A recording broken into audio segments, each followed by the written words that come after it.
एक बार फिर से टैटू गर्ल सौम्या पोखरेल और खेसारी लाल यादव नेपाल में दिखे एक साथ। खेसारी लाल यादव के साथ करना चाहती है काम। कभी खेसारी लाल यादव की टीमों पर लगाती थी आरोप। खुद खेसारी लाल यादव से थी खफा सौम्या पोखरेल, लेकिन अब करती है उनसे प्यार।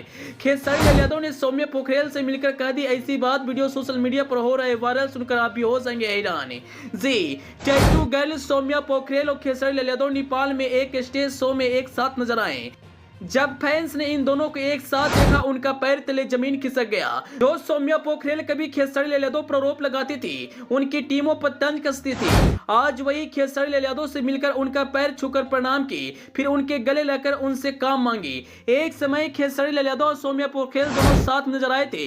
नेपाल के एक स्टेज शो में सौम्या पोखरेल खेसारी लाल यादव के हाथों में टैटू बनवाकर उनसे मिली थी और उस समय रो रो कर खेसारी लाल यादव से काम मांगी थी। आप तो खेसारी लाल यादव के बारे में जानते हैं, उन्होंने तुरंत अपने एक गाने में काम भी दिए, जिस गाने का नाम था जान की हृदया। उसके बाद दोनों के बीच विवाद होती है और अलग अलग हो जाते हैं। सौम्या पोखरेल सोशल मीडिया पर आकर खेसारी लाल यादव की टीमों पर आरोप लगाती है कि मैं उनके साथ काम किया, लेकिन उन्होंने मुझे पैसा नहीं दिया। लेकिन जब फिर से एक बार दोनों नेपाल में मिले, सारे सिकवे गिला भुलाकर खेसारी लाल यादव सौम्या पोखरेल को गले लगाते हैं और बोलते हैं कि आप बहुत अच्छे हो, आपके अंदर टैलेंट है। कोई टैटू बनाकर अपने मुकाम तक नहीं पहुंच सकता जब तक वह मेहनत नहीं करेगा।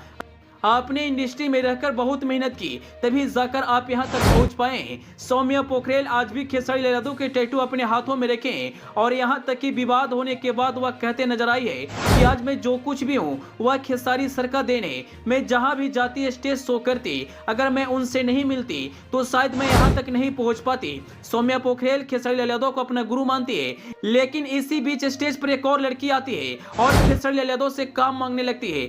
ऐसा लगता है कि खेसारी लाल यादव काम देने का मशीन है, जो भी उनसे मिलने आते बस उनसे काम ही मांगते।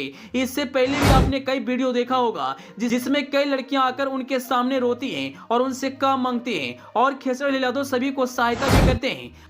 हालांकि सौम्या पोखरेल से मिलने के बाद खेसारी लाल यादव कहते हैं कि मुझे जितना आपके लिए करना था मैंने किया। यह दुनिया जानती है कि मैं सौम्या के लिए क्या किया है। सौम्या पोखरेल भी खेसारी लाल यादव के सामने कहती है, सर मैं आपके साथ काम नहीं करना चाहती, लेकिन हाँ जितना मुझे आप पहले प्यार करते थे, मानते थे, मैं वही चाहती हूँ कि आप मुझे पहले की तरह माने।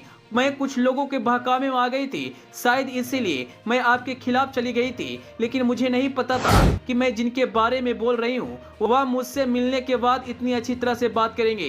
विवाद के बाद सौम्या पोखरेल कई बार खेसारी लाल यादव के साथ मिलने के बारे में सोची, लेकिन वह मिल नहीं पाई। लेकिन जब नेपाल में एक स्टेज शो होता है और नेपाल के स्टार और भोजपुरी इंडस्ट्री के सुपरस्टार सौम्या पोखरेल और खेसारी लाल यादव एक साथ दिखते हैं, तो भाई साहब खेसारी लाल यादव के फैंस खुशी से पागल हो जाते हैं। फैंस को कभी यकीन नहीं था कि फिर से दोनों एक साथ होंगे, लेकिन असंभव को संभव करना ही खेसारी लाल यादव कहते हैं। खैर अंत में आप क्या कहना चाहेंगे, अपनी राय जरूर बताइएगा। Bureau report, AP news.